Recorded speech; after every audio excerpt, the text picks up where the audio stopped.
तो गाइस कैसे आप सभी लोग सुपर हीरो एक्सपोज के ब्रेकडाउन सीरीज के 9th एपिसोड में आप सभी का स्वागत है। इस एपिसोड में हम करने वाले falcon and the winter soldier के सेकंड एपिसोड का ब्रेकडाउन, जो बहुत इंटरेस्टिंग होने वाला है क्योंकि एपिसोड भी इंटरेस्टिंग था। तो बिना कोई भी एपिसोड के स्टार्टिंग में चेन खोले, चलिए शुरू करते हैं। Can I be your superhero? इस एपिसोड की शुरुआत होती है चेन खोलने से, लिटरली चेन खोलने से, पर पैंट की नहीं, जैकेट की चेन खोलने से।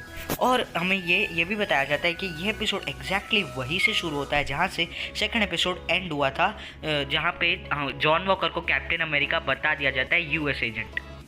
और हमें ये भी दिखाया जाता है कि जॉन वॉकर अपनी थोड़ी बहुत रियलिटी को एक्सप्लोर कर रहा था, अपनी पुरानी चीज़ों को एक्सप्लोर कर रहा था, जहाँ वो अपने लॉकर रूम में भी अपने नाम को देख के थोड़ा बहुत हेजिटेट करता है, पर फिर उसके बाद सब नॉर्मल हो जाता है। जॉन वॉकर की स्पीड, इंटेलिजेंस और एंड्योरेंस को देखते हुए गवर्नमेंट ने उसको न्यू कैप्टन अमेरिका बनाया। और ये भाई साहब कहते हैं कि कैप्टन अमेरिका स्टीव रॉजर्स का उसने काफ़ी करियर ध्यान से देखा और फॉलो किया। भाई मारो मुझे, मारो मुझे, मारो नहीं, ये मजाक हो रहा है। एक सेकंड यार, मजाक हो रहा है। और ये बात थोड़ी शॉकिंग है कि अभी कैप्टन अमेरिका की लेगेसी इतने मस्त वे में एंड हुई है और ये लोग इस कैप्टन अमेरिका को लेकर काफी ओपन है। भाई तुमको गुस्सा नहीं आता उस पर? उसकी शक्ल देख लो यार, उसको शक्ल देख के ऐसा लगता है आकाश में जाके फट जाऊं। इस एपिसोड में जॉन वॉकर के बारे में भी हमें थोड़ा बहुत बताया जाता है कि जॉन वॉकर का ये होम टाउन है क्लस्टर ग्रूवर, और ये भी कि वो मिलिट्री ऑफिसर के हाईएस्ट रैंक पे भी आ चुका है। इसके लिए उसको थोड़ा थोड़ा एक्सप्लोर करने में थोड़ी अपनी पुरानी यादें भी आती है, क्योंकि वो अपने होम टाउन क्लस्टर ग्रूवर में, जो कॉमिक्स में भी क्लस्टर ग्रूवर ही होता है। और हमें ये भी दिखाया जाता है कि जॉन वॉकर की एक बीवी भी है, ओलिविया वॉकर। प्रोबेबली वो उसकी बीवी है, क्योंकि ये मार्वल वालों की एक स्ट्रैटेजी है जॉन वॉकर के कैरेक्टर को एक अच्छी डेप्थ देने के लिए, ऑडियंस से अच्छी तरीके से कनेक्ट करने के लिए, क्योंकि कॉमिक्स में कोई ओलिविया वॉकर नहीं। हमें जॉन वॉकर का एक दूसरा इंपॉर्टेंट कैरेक्टर भी दिखाया जाता है, जो कि लेमोर। हमें अगर पता हो तो जब जॉन वॉकर इंट्रोड्यूस हुआ था कॉमिक्स में, तो उसका नाम था पेट्रियट, कैप्टन पेट्रियट। क्योंकि अगर आपको इतना अच्छे से मालूम ना हो तो मैं आपको बता दूँ, ये हमारे जॉन वॉकर के बकी की तरह है। जैसे कैप्टन के पास बकी है, इनिशियली इसका नाम भी बकी ही होता है, पर ये खुद को बकी बान से कनेक्ट नहीं करना चाहता था, इसके लिए अपना नाम चेंज करके कॉमिक्स में बैटल स्टार कुछ रख देता है। ये दोनों ने कॉमिक्स में पावर ब्रोकर नाम के बंदे से अपनी पावर्स खरीदी है, जो हमें इसके एंड क्रेडिट्स में भी दिखता है। पावर ब्रोकर का मेंशन शायद हो सकता है पावर ब्रोकर हमें सीरीज़ के अंदर दिखे। फिर हमें जॉन वॉकर का वही सीन दिखाया जाता है जो ट्रेलर्स के अंदर होता है, कि वो एक बड़े से प्लेग्राउंड में आता है और उसके लिए सेरेमनी रखी जाती है। वहाँ हमें ये भी पता चलता है कि ऐसा नहीं है कि जॉन वॉकर को ऐसे ही सीधा उन्होंने कैप्टन अमेरिका की लेगेसी को कंटिन्यू करने के लिए दे दिया। उसने बहुत सारी मेहनत की है, वो यूएस मिलिट्री का सबसे हाईएस्ट रैंक्ड ऑफिसर है। में आगे के सीन्स में कुछ ऐसा भी दिखाया जाता है कि ये आदमी फुल एकदम मज़े से कैप्टन अमेरिका की शील्ड को फेंकना वेकना अच्छे से सब सीख गया था। और इस पे जब हमारे साइंटिस्ट रिसर्च करते हैं, उन्हें पता चलता है इसकी बॉडी केपेबल है, एक नेक्स्ट लेवल तक केपेबल है।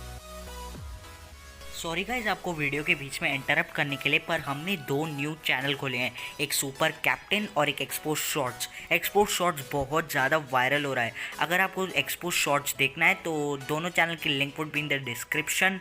सब्सक्राइब करना और ज़रूर वीडियोज़ देखना, बहुत इंटरेस्टिंग वीडियोज़ है।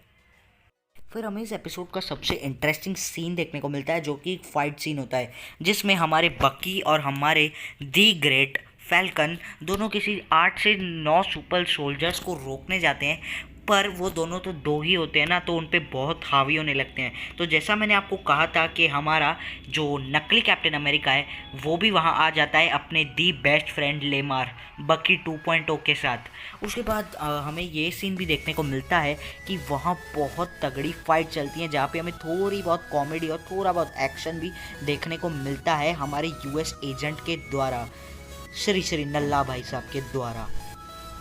फिर हमें वहाँ एक ऐसा सीन देखने को मिलता है जिसको देखकर भाई लिटरली मैं अपनी आंखें फिनाइल से धो के आऊँ। जैसा हमारी हिंदी फिल्मों में होता है, वैसे ही हमारे यहाँ जो फैल्कन और बक्की होते हैं, वो उनके पास तो कुछ गाड़ी होती नहीं है, क्योंकि नल्ला भाई साहब तो गाड़ी लेके चले जाते हैं अपनी श्री भाईजान के साथ। दोनों बक्की और फैल्कन एकदम लिटरली हिंदी फिल्मों के जैसे फूलों के खेत में गोल गोल गोल गोल घूमते घूमते अब तो मुझे ऐसा ही लग रहा था बस अब फैल्कन बस हमारे बक्की को प्रपोज ही करने वाला। आगे के सीन में जैसे बक्की और फैल्कन वॉक करते करते साथ में जाते ही हैं कि और वो थोड़े बहुत जोक्स भी मारते हैं कि हमारे नल्ले भाई साहब वो अपने दोस्त के साथ आ जाते हैं और उनको अपनी गाड़ी में बिठा के चलने बोलते हैं। हमें ये भी पता चलता है कि वहाँ पे GRC नाम की ऑर्गेनाइजेशन बनी है जिनको ब्लिप के बाद रहने के लिए घर नहीं होते हैं तो वो उनको घर प्रोवाइड करती है रहने के।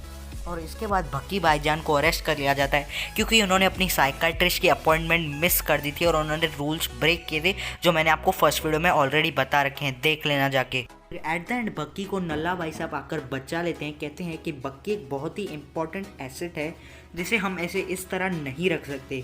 उसके बाद बक्की का और फैल्कन का दोनों का थेरेपी सेशन होता है जो हमें ट्रेलर्स के अंदर भी दिखाया गया था। उसके बाद हमें ये पता चलता है कि फैल्कन को शील्ड इसके लिए नहीं मिली कि उसने शील्ड गवर्नमेंट को दे दी। उन्हें लगा कि हमारे स्टीव रॉजर्स का भरोसा इस पर सही नहीं था क्योंकि उसने शील्ड ऐसे ही सीधा फ्री में गिव अवे। ये सब बातें जो कहता है वो बक्की कहता है क्योंकि इस बातों से कुछ ऐसा हिंट हमें मिल रहा था कि बक्की अभी भी हाइड्रा के माइंड कंट्रोल से इतना कुछ ज़्यादा फ्री नहीं हुआ है। उसे अभी भी बहुत बुरा लगता है कि वो हाइड्रा के द्वारा माइंड कंट्रोल था। इसके बाद क्या होना था, हमारे नकली कैप्टन अमेरिका और उसका नकली बक्की 2.0 आके फैल्कन और बक्की को कहते हैं कि भाई तुम हमारे रास्ते के बीच में मत आना वरना लड़ाई होगी जो पॉसिबली नेक्स्ट एपिसोड्स में होगी ही होगी। तो आज की वीडियो के लिए बस इतना ही। तब तक के लिए वीडियो को लाइक कर देना, चैनल को सब्सक्राइब कर देना और हमें कमेंट सेक्शन में इस वीडियो का फेवरेट पार्ट आपका बताना और न्यू वीडियोस के लिए आप टॉपिक भी सजेस्ट कर सकते हो। तब तक के लिए इंस्टाग्राम, फेसबुक, ट्विटर का हम लिंक आपको डिस्क्रिप्शन में दे देंगे, आप हमें वहाँ फॉलो कर सकते हो। Till then I am super hero expose and you are very awesome.